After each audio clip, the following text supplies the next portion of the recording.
Erich Fromm predicted in the 1950s what AI is doing to us right now. To have or to be, I mean, it sounds a bit like a dusty philosophy, but in fact, it's more relevant than ever. Kristina Walcker-Mayer is a CPO in AI, and she's convinced that the having mode is heading into a crisis. We go from job titles that mean nothing, through AI boyfriends destroying our ability to handle conflict, all the way to whether choosing to struggle might be the smartest move left.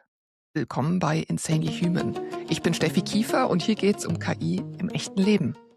Hey Kristina, AI is changing the world rapidly and probably not everyone is quite so confident about all the changes that are happening. We discussed previously in our pre-conversation a lot of concepts, a lot of things you're actually working on and you're writing on. So I'm very curious and I'm super excited to have you here on the show. What's on your mind with all these concepts you've been thinking about? Yeah, first of all, thank you so much for the invitation to your podcast. I feel super honored also when I listen to some of the previous episodes. That I can be here and that you interview me on the topic. I think AI, obviously a big topic. I also work in the AI space. There's one concept that has been following me for a while, which I believe has become way more prominent. And I think actually, if the author would still be alive, I think he would be very curious to write about the current developments. And this is the theory of to have or to be from Erich Fromm. He's a philosopher from Germany, and he wrote this book around the 50s or 60s. And this book has been following me around for quite some years. I think I discovered it at a flea market in Mecklenburg, which is 2 hours northern of Berlin. So we were strolling through the flea market. We saw the book. We passed by, but then it somehow followed us. So we actually went back, took the book, and since then the theory is really following me. I feel I really incorporated it, and once you've seen it or you understood it, you cannot forget about it. And basically his theory is, in German, it's haben oder sein. It means to have or to be. And these are basically, if you want, two different modes of existence and different ways how to orient in the world. And I fundamentally believe that with the acceleration of AI, technology in general, but specifically through AI, I think these whole concepts are shaking up a little bit. The having mode is getting a little bit a crisis. And I think it's quite interesting on, what does this do to these different worlds of existence to us? And I like to talk about it a lot, but I actually also like this cognitive work, if you wish. So I have so many things to share about it. That's why I thought, okay, instead of annoying everyone with the topic, I have to somehow bring it down to paper, and I decided to write a book about it. I love that. I love that idea, actually. Yeah, making sense of the whole thing by writing about it. I think it clarifies. Let's go back a little bit. It's to have or to be. Maybe you can elaborate a little bit. What does it mean? What's the difference between having and being? Yes, exactly. So I think the theory is not necessarily invented by him. I think the old philosophers and also Meister Eckhart and a lot of people wrote about similar concepts. And I think in the to have mode is really more about possessing everything, own everything, other people, objects, the world, yourself. So it's really about what do you actually have? Or I think even if you think about careers, what are the stickers and the titles that you can put on yourself?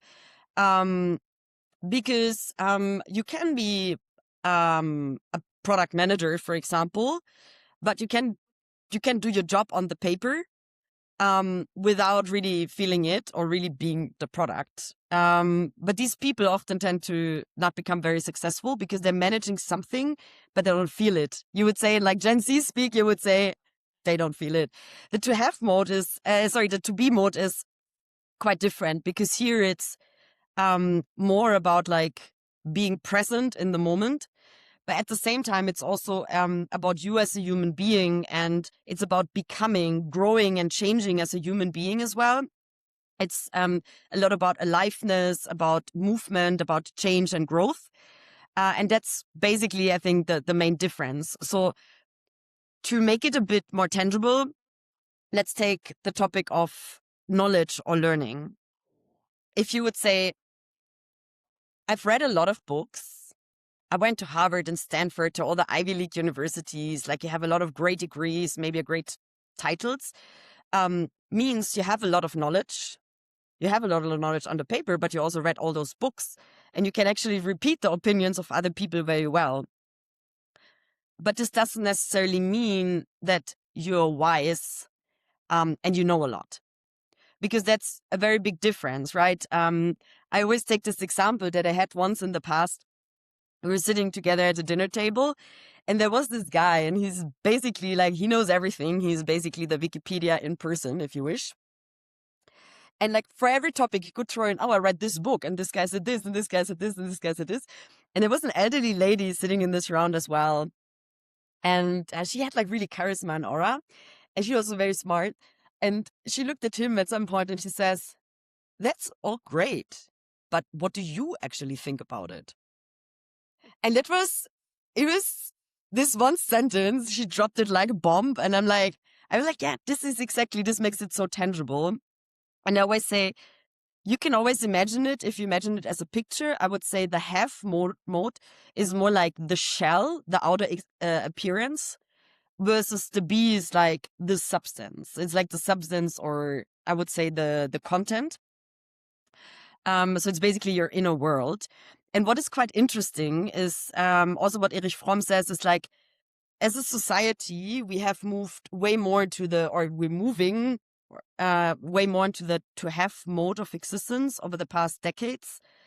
I think it has been accelerated a lot through AI. We're going to touch that in a second. But especially our language has changed a lot as well. And there's this one example he mentions where he says, you could say, I am worried.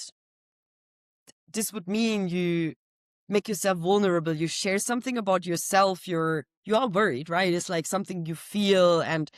But most people now would say, I have a problem.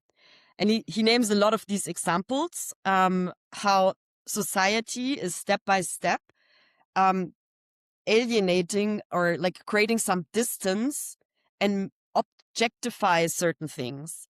And I think this is also what's now happening a lot through AI, that like knowledge becomes kind of knowledge becomes more a service. We outsource thinking. And this is, again, this alienation that he speaks about, that we create this kind of distance, and we try to really objectify the world, if you wish, which I find quite interesting in this whole topic. I have to dive down. There's so many points I'd like to just hook onto. Fascinating take. And I was just thinking, for years, I had this imposter syndrome when it came to my LinkedIn bio, because, it's like the design and what you do is like, it's all the haves, what titles did you have? What achievements did you have? And I was like, okay, I'm an intrinsic self-learner. I teach everything myself. I teach myself everything in the world. I went to college. I did my design degree. I never did a master's because my design degree was 4 years and it taught me everything I thought I needed at that time and I wanted to create. Yes. And then I was like, okay, what do I put on my LinkedIn profile? Because I've been self-employed and I've been doing all these projects. I always thought there's something missing. It's like everyone else has got all these titles. So it was difficult for me. But yes, I get it completely because, I'm still thriving and I'm still learning and I'm still teaching and I'm still building things and making. And it's me as a person who's spinning off all these different projects. But it is society that is sort of putting you in boxes and wants you to be in boxes and wants you to have these labels, which is now interesting because AI is dissolving all of this because everyone can do anything, mostly, not quite yet, but I think that's also where a lot of people are really struggling. If I look at all the designers, all of a sudden AI can spin something up in a fraction of the time, whether it's good or not, that just be it, or a project manager, all the knowledge work is just dissolving. And there's a huge crisis, an identity crisis. And I think actually that framework of, I have to be in the haves or can I move into the being might be a way to bridge that, but it's difficult. I actually absolutely agree on this kind of LinkedIn topics that the society works that way, because in a lot of companies I've worked in the past, when you receive a CV and you interview that person, the first thing that people would say, they would go through the stickers and the titles, oh, this person worked in this big tech company in Silicon Valley, it comes from like Amazon, the Google, it's like, and so on.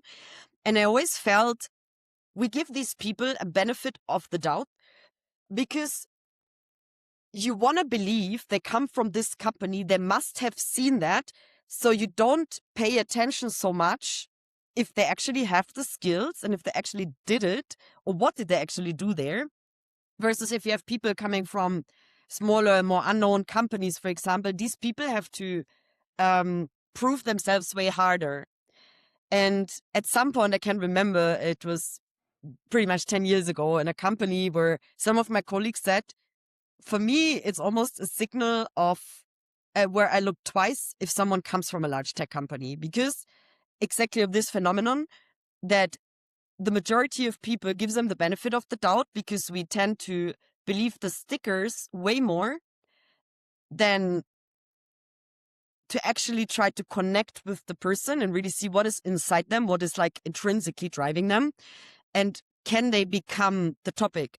I say that a lot. I mean, I'm working in product management for almost my entire career, and I always have tried to get a feeling, can these people become the product? And this sounds a little bit esoteric, but what I mean by is, can I really incorporate it and like have so much empathy for the end user and really feel the product? Because otherwise they're better project managers. They need always a lot of data. They have a really poor intuition and product sense. And this is not helpful in a fast-paced environment, let's put it that way. But it's exactly the phenomenon you describe, yeah. And with the labels, I'm just thinking out loud.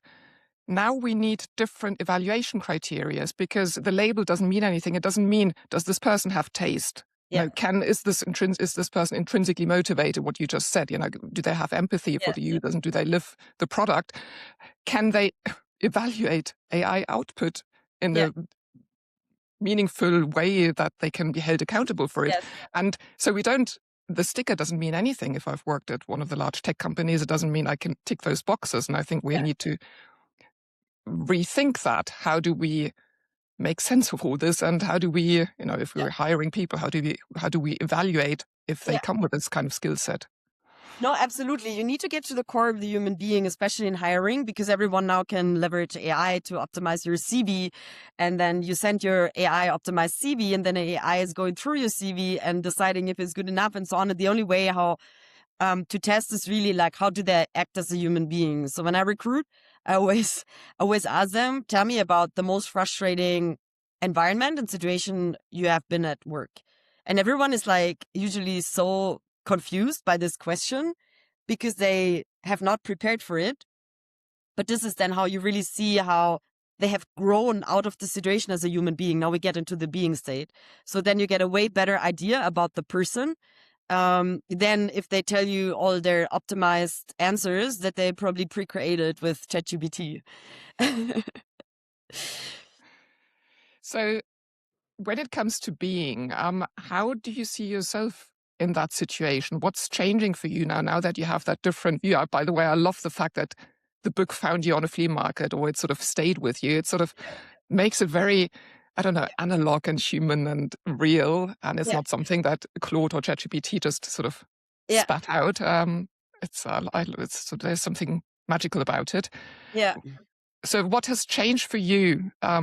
Because yes, you are a knowledge worker. You sit in front of the screen. Theoretically, everything can be replaced with AI you do on the screen to or at least a lot of tasks. How does it make you feel? And what does this concept of having and being, what does it do to you? Yeah. It's more that I pay very much attention, and I fundamentally believe, right, we're not 100% in one state or 100% in the other. But there is a few fields where I try to reflect on myself more if I'm in the having or in the being stage, because in some areas it's very important for me to not lose sight of the being stage. Because let's take, for example, education and learning as an example. I'm thinking also a lot about if I would go back and study again, or if I would go back in school again, like how would I approach things differently? And I think in education and knowledge, if you think about school, normally how we learned is you don't understand something, then you dive a bit deeper. It's somehow hard. You go through a process of pain, if you wish. But then at some point you learn it's learning in general. I'm currently in the process of learning skiing for the past 3 years, and I can tell you the process is sometimes very painful. But anyways, you go through this process and then you learn something, and the piece of knowledge, what you learn, becomes you.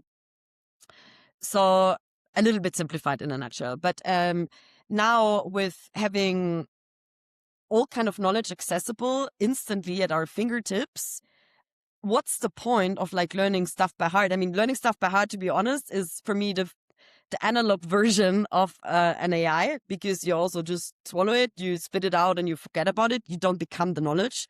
That was basically the Erich Fromm times of in the have mode. Now we have AI.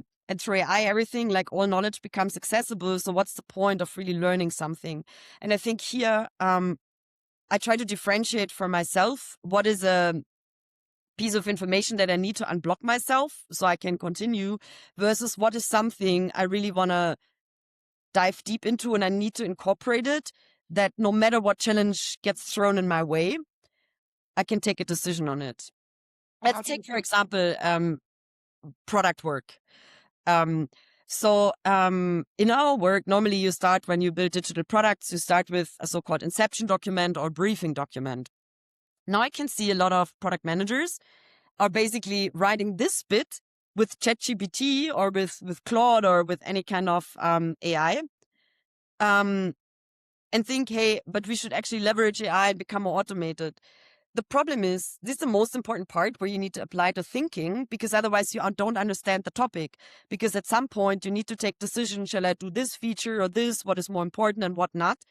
And therefore you really, really need to crack the topic and really understand it to depth. And sometimes it's easier to even sketch something, break down a problem space and so on.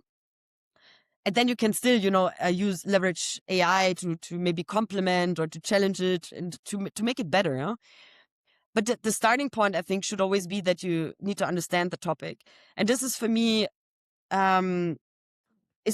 personally very important. That's why also I write the book. I don't let it write by ChatGPT. Sometimes I have an interesting thought that I actually challenge and discuss through, but the whole idea and how I basically bring different theories together. Also, I'm diving a bit into Ray Kurzweil's singularity theory, how this plays into it, and imagine a conversation between those two, which would be quite interesting. But this is, in this mode, I try to be into to be, because then now you're asking me questions about the topic. I'm not scared of anyone asking me a question because I've incorporated it. If I only leverage AI and I try to memorize like what AI tells me, I haven't understood the topic. The second interesting topic, I think, is faith, I would want to call it, because as we see more and more people like tap into connecting with themselves and like meditation and so on. But it's a quite interesting trend, because I'm also meditating every morning, and almost every week I'm asking myself, why am I doing it? Is it that I want to be more productive? I somehow take advantage of the tool of meditation to be able to think smarter? Or do I do it to really feel more connected to myself, that I'm prepared for the day, and whatever challenges like thrown at myself, I can basically connect with myself and act based on my value system and so on.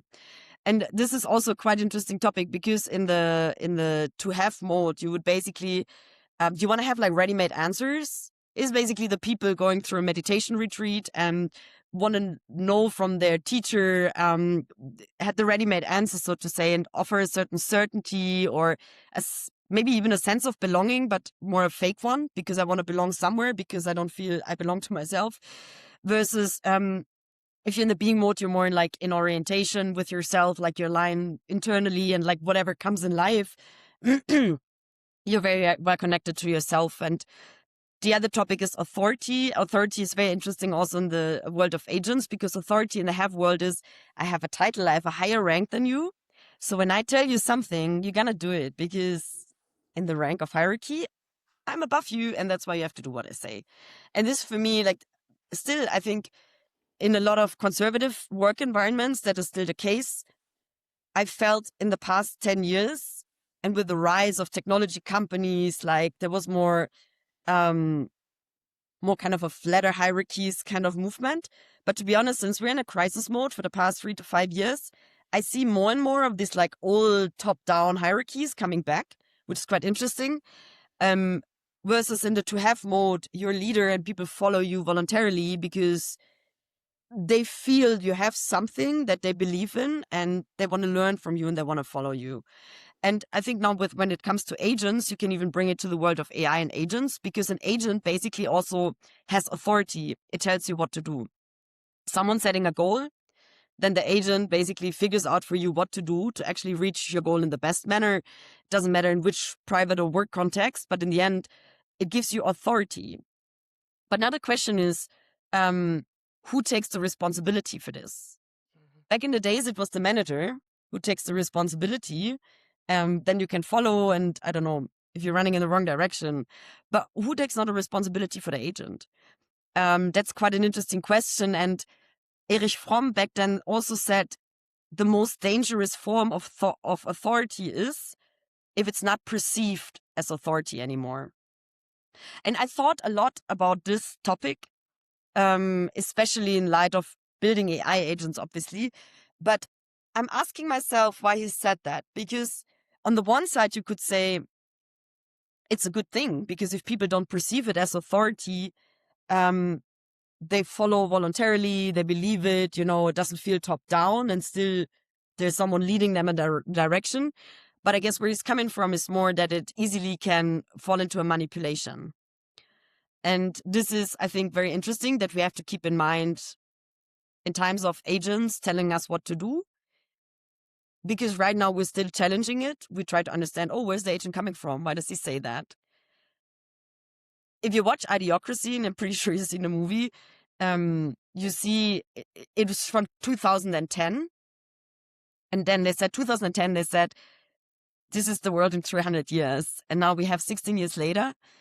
And it's shocking. It's shocking. And I'm really asking myself if we're still challenging what an agent tells us in 2 years. And then what happens then? But I don't know.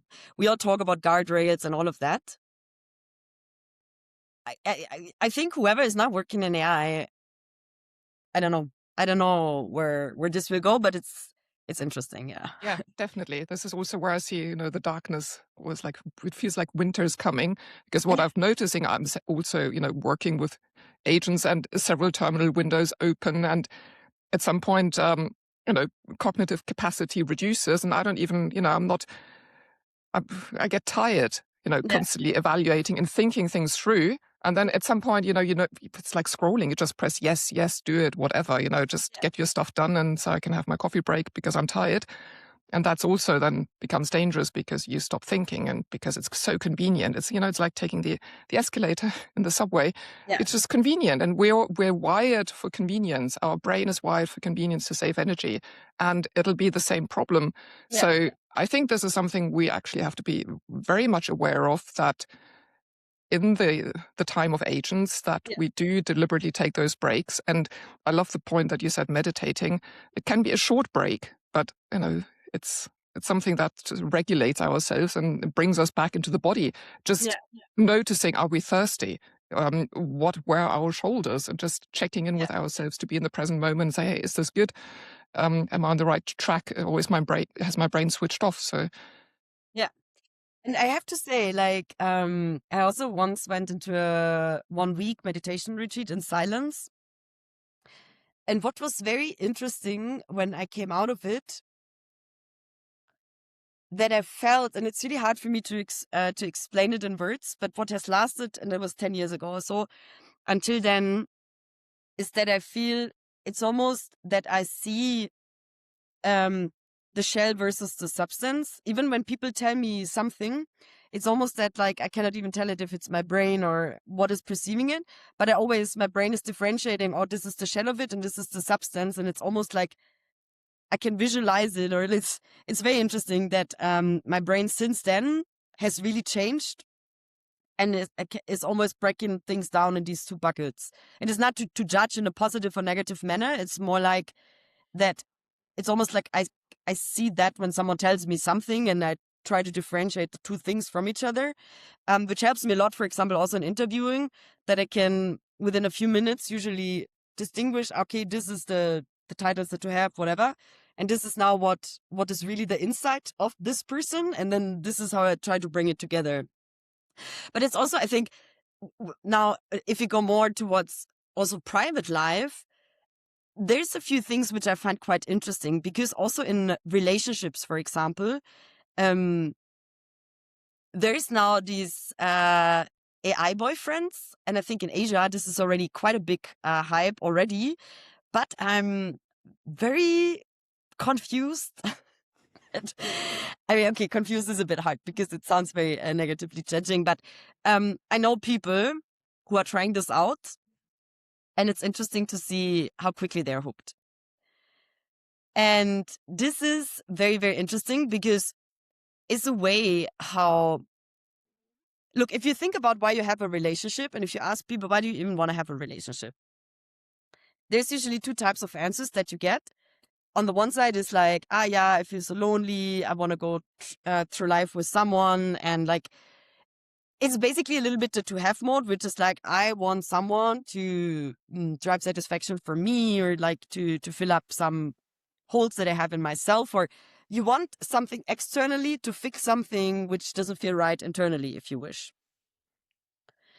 But then also you have different answers, or I wouldn't even say it's like this or that. Probably it's a mix of both usually.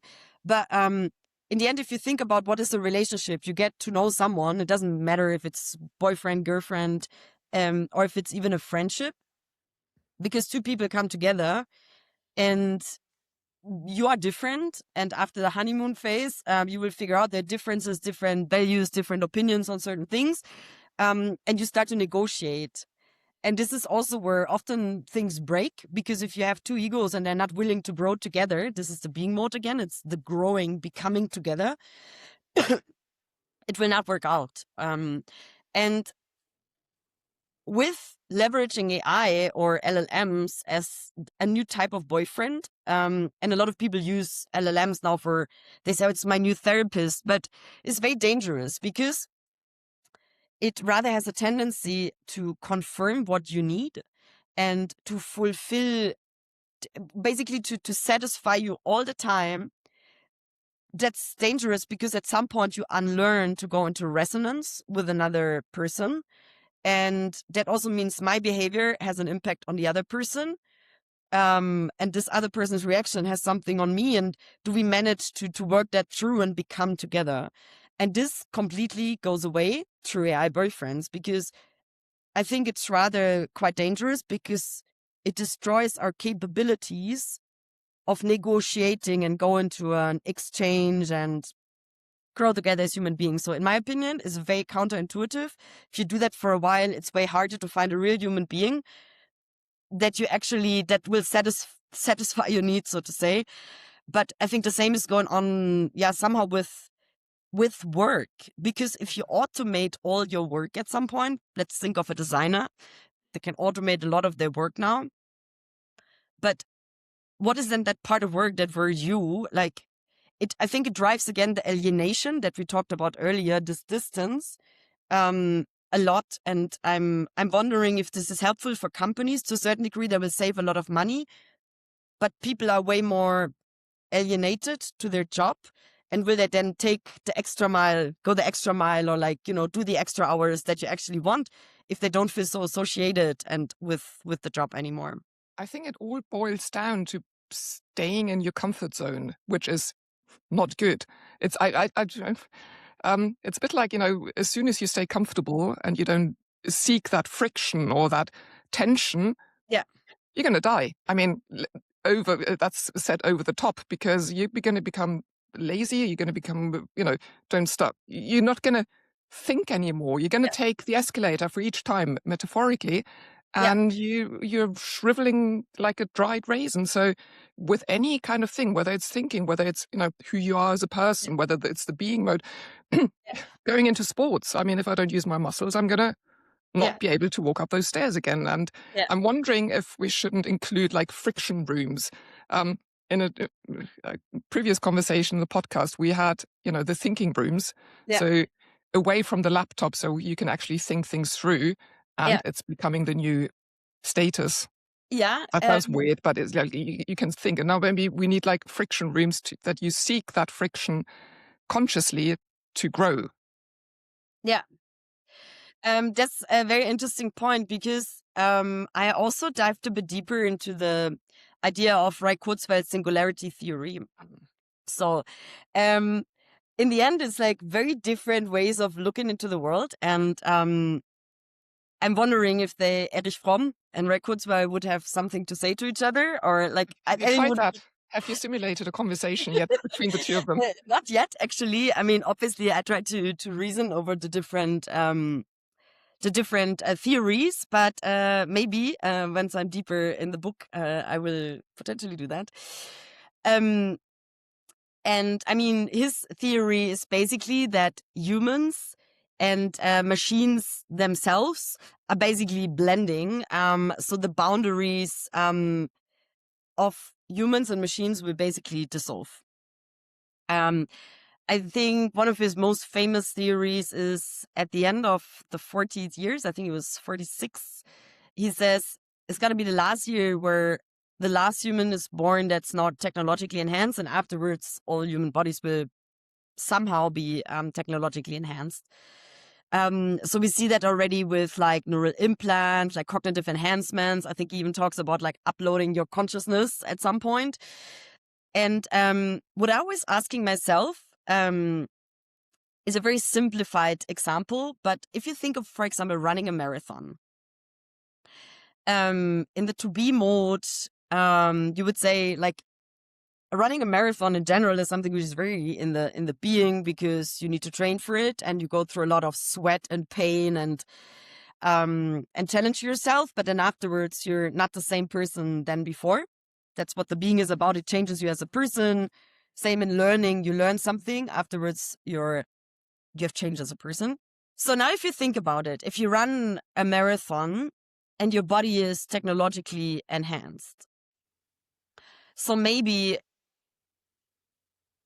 it's more about like programming or prompting your leg in the future than actually train so much and like optimize you yourself and like running different distances and so on. So I'm even wondering if, let's so-called, the suffering based on Kurzweil's theory somehow becomes optional at some point. So this basically means normally in a marathon, you hit the wall at like mile 20. And this becomes more like, if you would say, like a parameter that you could theoretically adjust. And I think this is quite interesting, because I think with AI in general, it takes away a lot of the so-called having, because everything that's currently in the having mode can be outsourced, but at the same time, it creates a lot of things in the having as well. So I think it's more that currently I would say the possessiveness, so to say, is transitioning into a different direction. And I fundamentally believe that suffering and friction itself becomes optional, but I fundamentally believe that more people will potentially even choose it. So if you think about, if you prepare a meal yourself at home, it's already a decision that you create friction and a limitation, because you could just theoretically order it or buy convenient food. It's all there. But in the end, you decide to go slower and to do it yourself to fill it with life. I think every time you cook a risotto and it takes you 4 hours, you put in your own energy and you bring it to life. And I think this is the voluntary friction that you actually put in. The question is, do we see that happening at scale? I sometimes feel almost that it's a certain bubble in society that moves into this direction and chooses it. versus the mainstream or the majority of people are moving towards more the convenient manner and to the automation and the easy path and removing the friction and the endless consumption, if you wish. And I We're think heading towards idiocracy because people prefer fast food. I mean, seriously, and nobody runs a marathon apart from a few crazy people, including myself. And yes, I think I'm asking myself a lot of interesting questions here. Would I run it if it's enhanced? Probably not, but I mean, tracking everything. So it's already a step forward. And if, my tracker could say, oh yeah, you should train more that muscle or that muscle, it would help me. Or if I could simulate the wall beforehand, before I actually hit it. Yes. But yes, I think that's a big problem that the majority of people, sorry to say, but they're lazy. They prefer the convenience. They would not seek friction.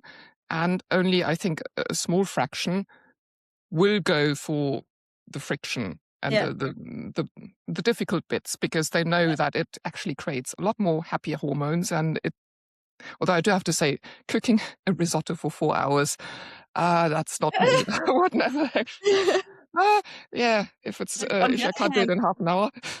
I think the question is like, what is happy and joyful? Because on the other hand, through instant joy, which is now available through AI, like you can constantly increase your dopamine levels at a click, so to say, if you wish. Maybe it's a new definition of like what a joyful life is. In the definition of an Erich Fromm, it would be a pretty sad one, because he fundamentally believes that in the to be mode, this is where true joy can be experienced. But maybe it is indeed a transition that we're running as a human being. And for the first time in history, this is changing a lot. But I find it quite interesting as well in arts, for example. Arts is for me a very interesting point, and I actually started to interview a few people who are artists. What are their thoughts about it? And what I had expected was a big pushback in terms of AI is the devil, it destroys what we have, like a very conservative view. But interesting, my conversation went a little bit in a different direction. And one of the things I think I thought was quite interesting is art in the having mode is I produce something and it's there and I want to get it out of the door as soon as possible and potentially sell it as quickly. Creating of art in the being mode is like I can express myself, is a process, can take forever, it doesn't matter, because I'm becoming throughout that process. Doesn't matter if it's like painting, if it's like music, any form of art. And the conversation I had was very interesting, because what they said is, if you don't have the skills, if you're just fundamentally you're not a good sketcher, you're not a good writer, you can practice as much as you want, but you're somehow limited by your talents, right? I mean, you bring certain things, and I fundamentally believe people can learn something to a certain degree, but if you're a right-hander, you can practice with the left hand, and at some point it will be fast, it will be more readable, but it will never be as smooth and as the right hand. It's a little bit this kind of strength we are born with. So what they said is, look, potentially a very creative person, but so far you couldn't really express yourself. And now through AI, you finally get the tools that you can express yourself, and something that has burning inside you can get out because AI is supporting you in expressing yourself. So you're basically using a tool and you can finally get into this being mode before you were blocked and limited. And that was quite interesting to me. And we also spoke about music. Because this person I spoke to is also from the music or worked in the music industry or has experience there. And also said, if you think, for example, how pop music or even rap music is currently produced, is usually for a weekend, a lot of songwriters come together for the artist. Then they're actually going to write 50 songs for this artist, and then they pick a few, and the artist can contribute a line or whatever, but the artist becomes more the performer. And the rest is writing the songs and doing the stuff for them.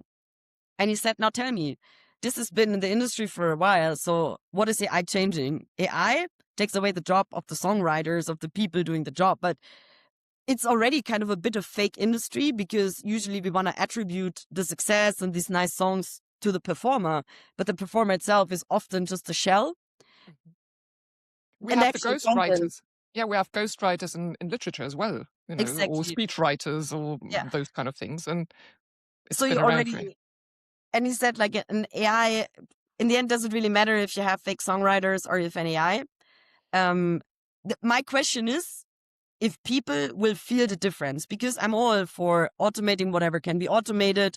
I always give the example, no one wants to wash laundry by hands or wash the dishes by hands. Some people like it. My mom always said, oh, washing the dishes is like a meditation. Put in the different objects, you let the water in. It's like, for her, that she always said, like, sometimes she likes to do it by hand because it was some sort of like being in the present moment for her. Again, maybe sometimes you want to create the friction to be aware and present. But now I have one experiment I actually would like to run, but I would like to also hear your opinion on it. So let's say we have a person that traveled to Cuba and takes a lot of like analog pictures based on moments that happen by accident, not planned. This person is traveling, sees the person standing at a wall. In the background, you see this woman really suffering from something, but it's a nice scene. So he would take a lot of these kind of pictures and then comes back. And based on the whole experience, I mean, this is the ultimate being, prepares an exhibition. Because in the end, what makes a piece of art is the story, the oeuvre, right? I mean, the whole experience. So this person creates now an exhibition, speaks a little bit about the journey, what happened, and then like has all these really strong pictures. Now let's take another example. We have person B. Person B lives in a small village here in Bavaria, has never traveled, has never seen the world. Maybe the fastest travel that it is coming into Munich, 1 hour train, never left Germany, like never seen anything. So now this person sits at home and has a conversation with Claude or ChatGPT and says, hey, craft me a travel journey through Cuba. So basically together with ChatGPT, it can be another country. Maybe you even want to travel through, you leverage like Google Maps, maybe travel through virtually through different continents. And then this person, based on the travel story, asks to have a series of photos created. And based on these two artifacts, the collection of photos plus the travel story, this person now runs an exhibition as well. And now the two of us, we like photos. We spend a Sunday going to both exhibitions. Person A telling their story, person B telling their story. They're both showing us the pictures. We walk through it. Would we feel the difference? What do you believe? Would we feel the difference? Probably just looking at the pictures, depending on how much bias is in the language models, and depending on if they really depict the story. Since I haven't been to Cuba, I probably wouldn't be able to notice the difference. I think if you have been to the place and you know what reality looks like, you might have a different perspective on it. What would I enjoy more?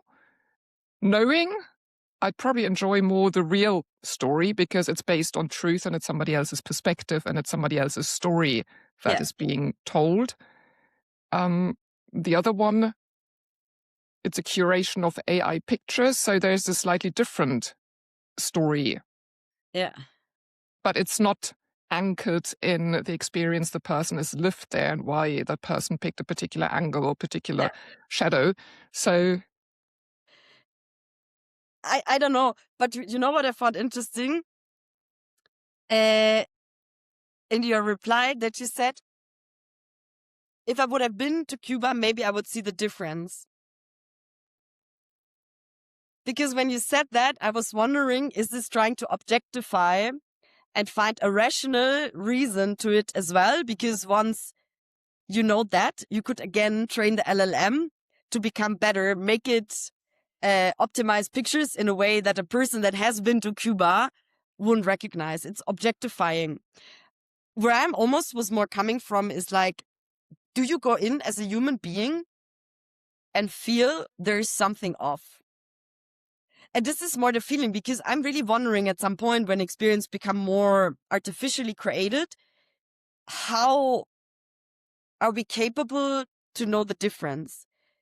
Is it exactly what you said, that we still have too much experience in a very objective, rational manner that we can apply through experience and like through things we've seen? Or is exactly this intuitive moment that I have no clue, I cannot describe it, but my whole body is reacting and something is really off. You know, these situations, sometimes you come in and people tell you something and it's really hard to say, but you just feel something is off. And in most of the cases, you're absolutely right. There was something off. And like sometimes years later, you will learn about it. So this is something I have no answer to. And I try to explore a little bit more. What is the way of cutting through the noise or seeing through the fog, seeing the truth in the future, if it's a feeling or if it's a rationalization that we need? Maybe it's a mix of both. I don't know. Yeah, it's a very difficult one. There are two thoughts I have. First of all, just going back to the exhibition, I was in Munich at an exhibition the other day, and it was a lot of stuff was AI generated, but they also put the Midjourney prompts on the actual picture description. I thought that was actually really interesting. So I was more reading the actual prompts than looking at the pictures. And that was an interesting observation that I was I liked the transparency, and I thought that was an interesting part of the exhibition. And the second one was, which I forgot now the point. Gut feeling. I think that also goes back to being, that we have to learn to trust maybe our gut feeling or the intuition. And listen to it and maybe just take 2 more breaths and to actually just feel it. Because I think in the end, that gut reaction often decides on our actions. And so in the past years, we've just, quietened or silenced this gut feeling. And I think it's becoming more critical now. Absolutely. I think it's a mix of gut feeling and like pattern recognition. Because I always tell friends when they said, "Oh, can you speak to our kids? What should they study? Tell us like AI, product, UX, like what is the thing?" I always say philosophy.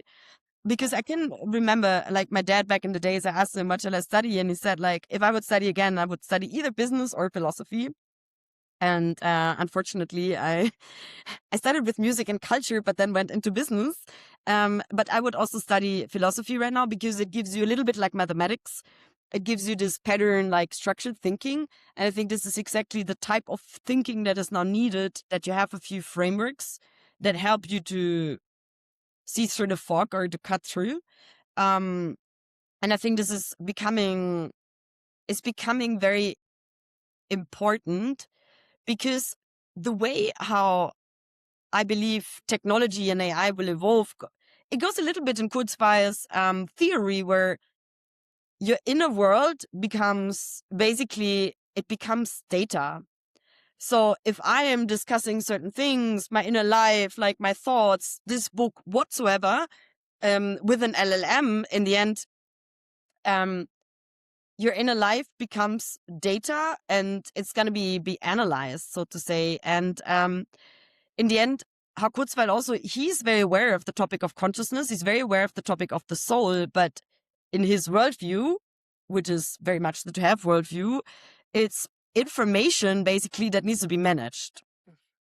And this is, I think, quite interesting. And in order to cut through that and to still stay on top on what's happening, I don't think we can stop anything.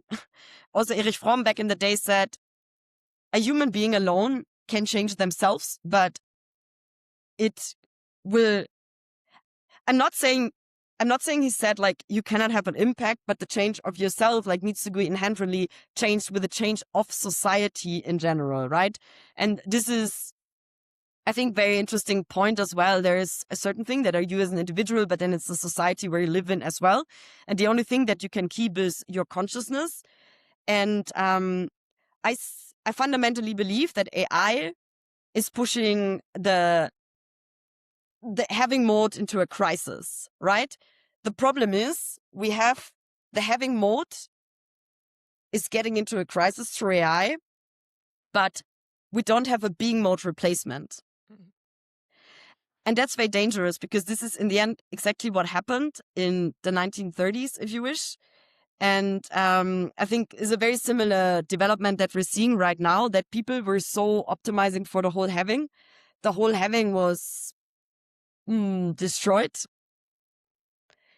And then if you have a society that is not very used to also orient themselves in this other part, which is the to be. And I said, like, we all have a little bit both of everything. I think we have different tendencies. I think then it can get a little bit dangerous. And I believe there are some ideas, to bring in like business models where you deliberately have friction again, right?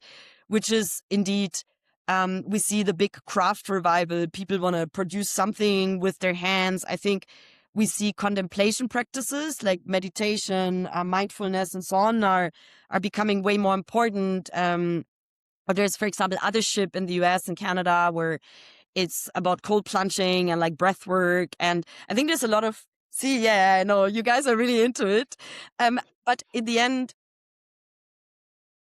are these things made for scale? And this is, I think, the biggest, or the biggest question mark that I see at the moment, that these are not like typical, let's say, businesses that you can scale. I think these are more like institutions, which are more institutions that are held together by values and vocation. And I'm wondering if, to sum it up, like the whole AI bringing us in the having mode, like, and giving you everything that you want to possess at your fingertips all the time, it will accelerate so much that you're left super empty at some point, super empty. And that's what we also see, that the biggest crisis is now the acceleration of loneliness. But the big question that probably I will also not answer finally in my book is, in the end, if the emptiness is big enough, or is getting big enough in this new world we're running into through the acceleration of AI, is it big enough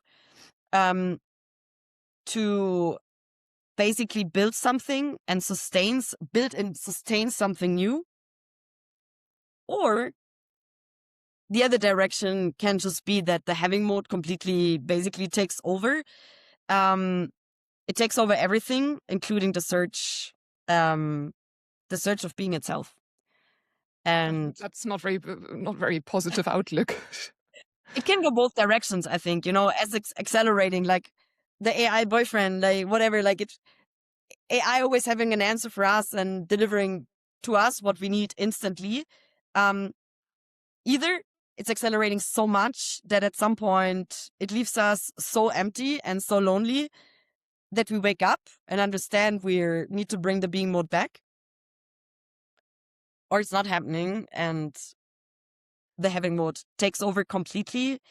And then I think this is then also something natural, I don't think that I don't think that it is stoppable if this is what the universe has planned for us, if you wish. Yeah.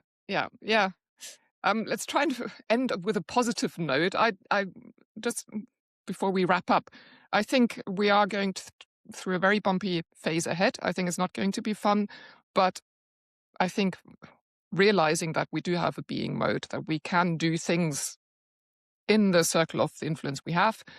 I think, meditation, coming together around a campfire, that's what we do with the AI retreats, bringing people together, having conversations, doing physical things together, whether it's running or whatever it is. I think there we're going to see a lot happening. People will realize that these connections are super important and super meaningful and valuable.